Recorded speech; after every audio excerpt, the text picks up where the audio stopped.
While the Prime Minister may be pushing his team to come up with innovative big bang ideas for the budget, the groundwork for reforms is already in place. Will the government's ordinance overdrive and the hope of a big bang budget help the economy turn the corner?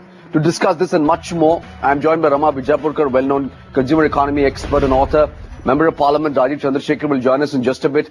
Sumant Sinha of Renew Power is also joining us today.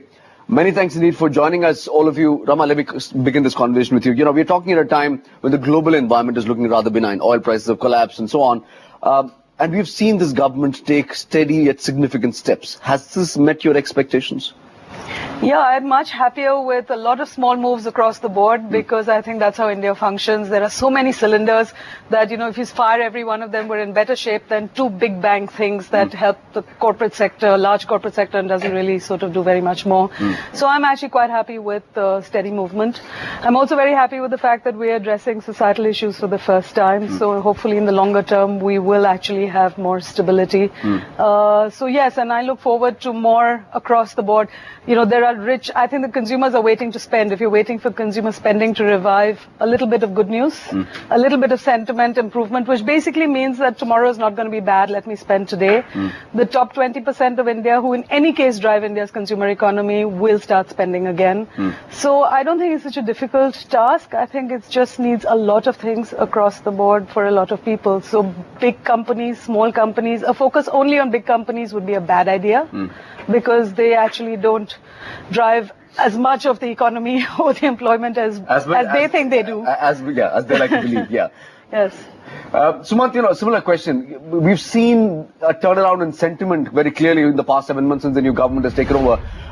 But is the state set for an uptrend? Is the state set for the numbers to actually reflect the sentiment?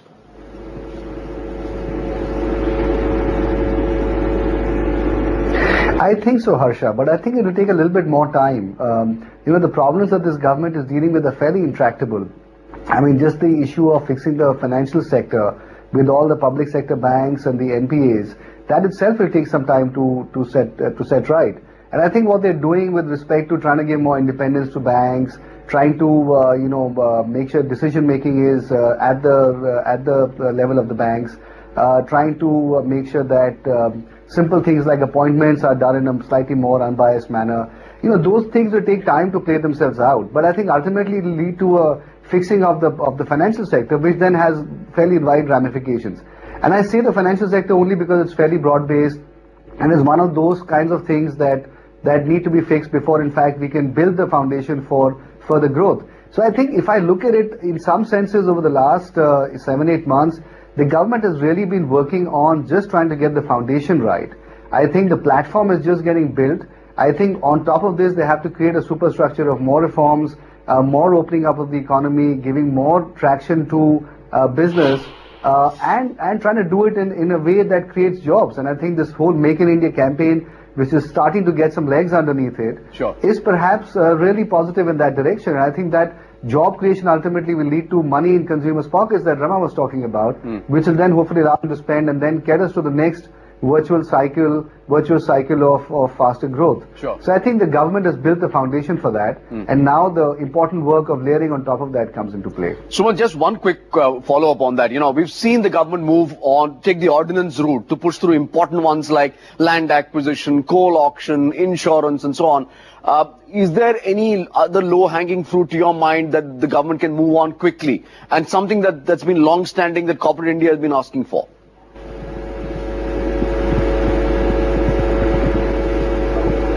I think the one obvious one is the GST. That is something that is still hanging fire.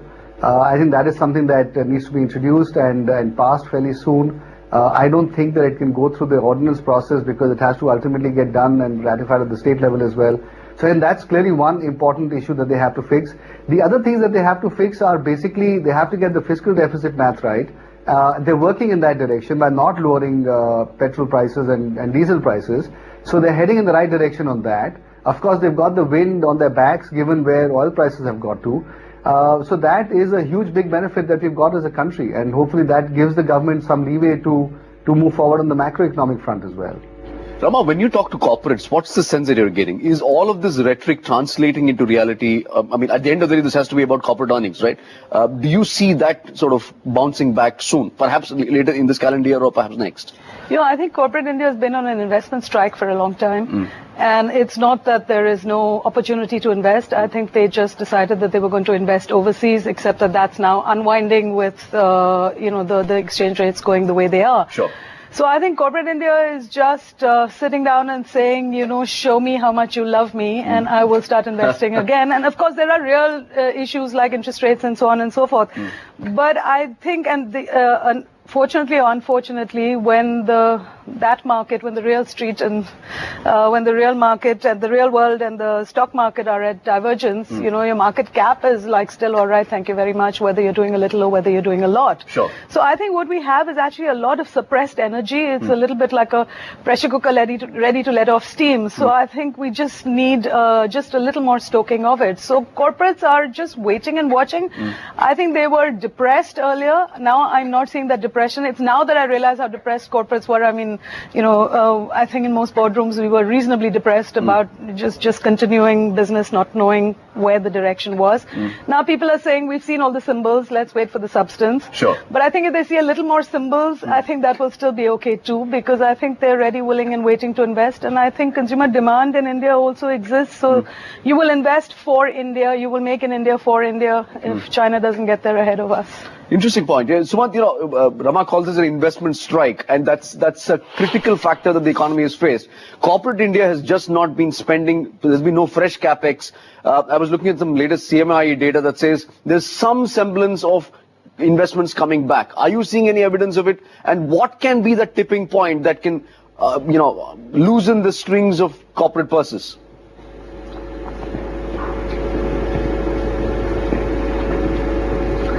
I think you're absolutely right. There has been a dearth of investments in the last 2-3 years at least, and the corporate sector has become more and more pessimistic. And I think I agree with Rama in that we didn't even know how pessimistic we'd actually become because we were so much in the depths of it.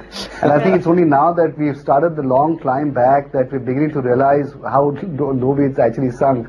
And in that to that extent, the climb is long. It's not a short climb. And I think the trigger that I think will help us get out, I think there are 2-3 big issues. I think one is the passage of GST, I think is a big one, because more than anything else, it signals the fact that the entire political class is getting together, not just the ruling party, but also the opposition party, and is able to pass legislation that is supportive of creating a better, and more conducive business environment.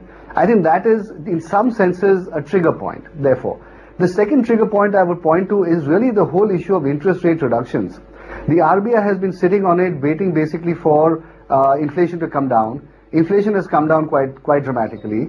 At the same time, the expectation for further inflation decline, given oil prices and where they've got to, is also very high.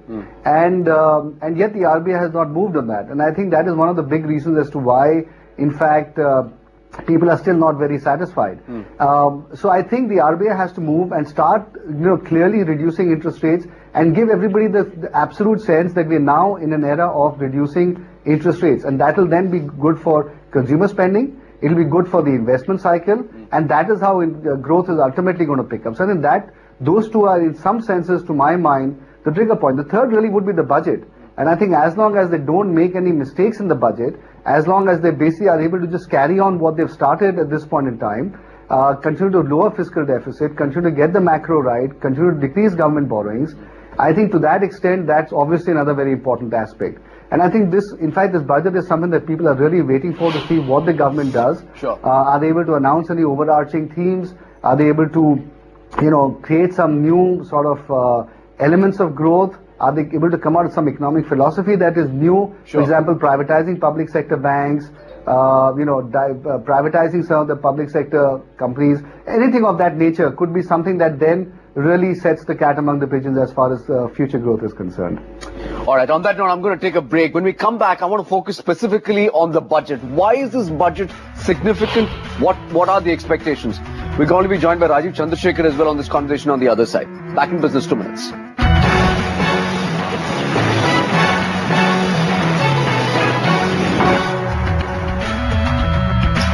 Thursday, 8th of January, you're back in business with me, Harsha Subramaniam. Will the government's ordinance overdrive and the hopes of a big bang budget help this economy turn the corner? I'm in conversation with consumer economy expert Rama Bijapurkar, Member of Parliament Rajiv Chandrasekhar joins us on this conversation. So is Sumant Sinha. Rajiv, thanks for joining in. We were talking about what the government has done so far on reforms. What's worked for you, what's not, and what do you expect the budget to do? Let me start with the budget. I think, Harsha, I caught the end of your previous segment. This budget is very important because it is really the first budget of the Narendra Modi government. The 2014 budget was really a placeholder, and I think in many ways it was less than optimal. So let's just leave it at that. But 2015 budget is going to be the first real budget that will lay out this whole new economic architecture or the governance architecture that Prime Minister Modi has articulated during the campaign trail. So it is a first test for him, in my opinion, in terms of substance to the promises that have been made. So point number one. Point number two, on the issue of the hits and misses, which is what you're asking me, I think the real, the important thing to understand is that the last 6 months, Harsha, we have got firmly on the agenda of Parliament and of governance issues that have been on the sidelines for many, many years. For example, the whole reforms of the public sector banking thing. You know, people like me have been arguing in Parliament for the last several years that this is becoming a piggy bank, it's becoming a national shame, it's becoming an exploitation of taxpayer money. So the focus on reforming elements of the economy that have been ripe for reforms and putting that on the agenda is clearly one of the big hits as far as I'm concerned. Now, you can argue that in the miss column that not enough has been done in terms of substantive work in this department, but that is what I think the months and days leading up to the budget and post the budget will show us. Sure. Sumant, I have a slightly different question. I take the point that Rajiv is making, that there have been steady yet small steps that have been taken in reforming basic governance. But, all the problems that this government has fixed are problems of the past. FDI and insurance, land acquisition, coal, these are problems of the past. Are you hoping that Budget 2015 will be a vision statement for the future? Will this be a new deal for India?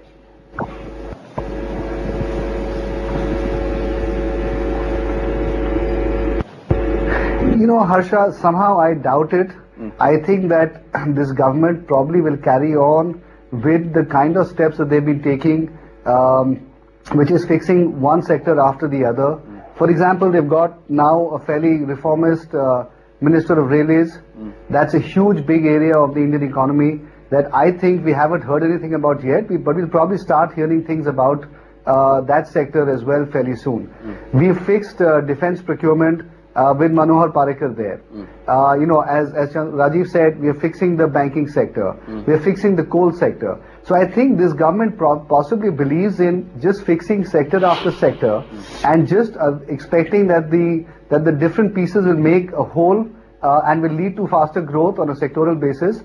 I think rather than believing in some massive macroeconomic vision statement of we will privatize all public sector entities or we will denationalize coal mining, I don't think that they believe in that. I think their heart is much more around campaigns like Make in India, campaigns like Swachh Bharat Abhiyan, and those sorts of things. So I think that is the direction in which this government is probably likely to go. So they'll focus on increasing the roads building program, they'll focus on getting ports built out. So I think it's a very workman-like sort of approach. But there's nothing wrong with it, because ultimately that is the way we have to build this economy, which is step by step and brick by brick in some sense. Rama, would you agree? Would this be incremental and focused rather than big bang, big statements? I certainly hope so, because I think that in India, when a big change wave comes from the confluence of a lot of little changes, and it's a little bit for everybody around a certain theme. We're not talking about scattershot. So if you have the big and the small, and you do something for investment on both and to make business easier, the rich and the poor, I think, and sector by sector, as they're saying, every unit of infrastructure will give you more consumer spending, for example, than every unit of increase in income the way we are today.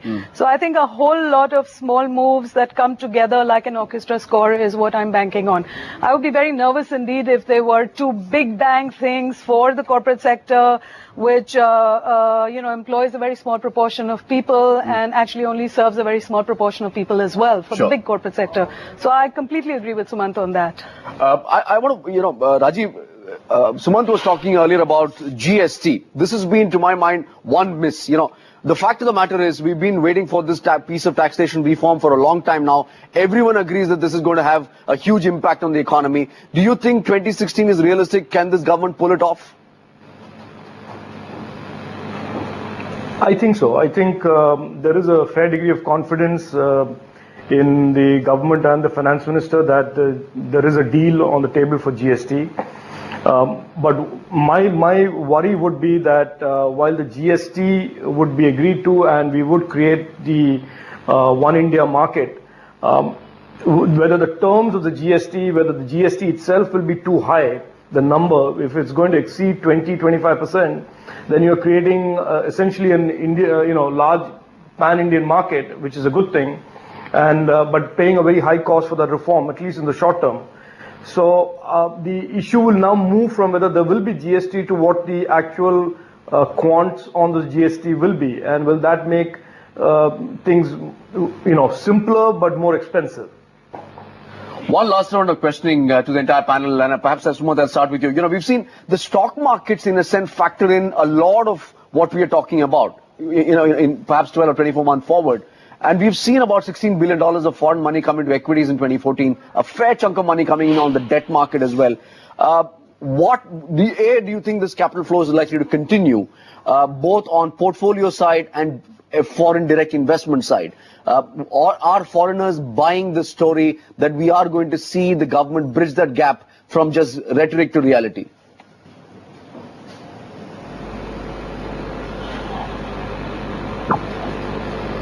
I think, Harshal, that's a great question. I've spoken to a lot of investors over the last couple of months, and I think the general sense is people are expectant, people are cautiously optimistic, but I don't think that people have put yet huge amounts of rupees to work or dollars to work. I think they're still waiting for a little bit more to see how sustainable this is, how much the government is actually able to get through Parliament, how sustainable their own longevity is, pushing some of the things. I'm afraid I've got Sumant on an extremely poor link. Rama, perhaps I'll pose the same question to you. Are foreigners biting? As far as FDI is concerned, they're not rushing in. I think they're still in wait and watch. They've perennially been in wait and watch. I think we also have to understand that for foreigners, even our income levels are not all that great. A question I get asked often is that if Indian companies are not having enough confidence in the Indian market, why would you ask us to come in and do the same? Sure. And in addition to which, I think they're saying that there's so much pain in doing business in India right now, the gain is not really worth it. Sure. So I think they're saying that when things are better, then we will come in order to, the business will be small, but it will grow with the India story. So show us that the India story is back again, and we will come in so that we can grow with it. So even FDI and retail, for example, if you look at the structure of retailing world over, there are a few people who control a lot of it, and it's not exactly the most exciting thing for financial investors because it's a low margin, high volume kind of business with a long gestation. So it's not that people are rushing in and coming in and saying, I really want to open shop here because there isn't that much demand. And then you put another 10 conditions to it, it doesn't really work. So they're interested, they're waiting, they're watching. We're still in the watch this space place. But they are far more interested now. I have a metric of how many global board meetings happen in India, and that number is increasing actually even towards the end of the summer. So sure. I think that's a positive sign. That's a positive sign. Yes. Last word with you, Rajiv. Are foreigners who were extremely gung-ho when the Modi government assumed office, do you think that interest is sustaining? Yeah, and my answer goes to what Sumant and Rama said about the work of the government. Let me say this, and I say this with some amount of confidence and belief, that unless the government, along with whatever they're doing in terms of fixing broken sectors, unveils structural reforms in the economy in terms of independent regulation, public policy making, consistency of policies, investments will not come. The last 6 months since Modi government has come in, if you see the numbers, the FII flows into equities has actually declined and has actually funged into debt flows, which is really purely an interest arbitrage play that foreign investors are doing. The real investment, the real risk capital into India will really emerge in volumes and substantial size when the government starts speaking a language of structural reforms at the heart of investor concerns, which is to do with policy making, independent regulation, transparency, equal opportunity for all players, removal of crony capitalism. These are not about fixing, doing band-aid fixes to roads or bridges. This is about really structurally re-architecting the economy to give investors the confidence and, to tread where they were not treading before. All right, gentlemen, before I wrap up this discussion, Sumant, sorry, I lost you briefly. Let me allow you to make that point you were making about foreign investors and whether they're willing to bite.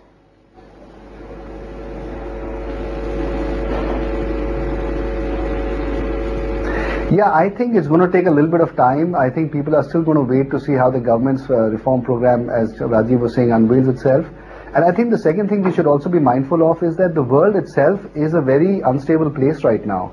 There are lots of risks, there's lots of risk averseness as well, and that is ultimately going to reflect in flows into India on account of nothing to do with India, but certainly will have an impact. And I think Rajiv made a very fundamental point that a lot of the flows that are taking place right now are into the debt funds area. And once that interest rates start coming down in India, I think that will reverse itself. So I think FDI investors are certainly going to wait a little bit longer, and I think FII investors might come in a little bit earlier, but certainly on a net basis, I think we'll probably see lower flows this year, just given the fact that debt flows will taper off. Sumant Sinha, Rajiv Chandrasekhar, Rama Bijapurkar, many thanks indeed for joining us on this special panel discussion on the road ahead for the economy. If you have been, thank you so much for watching.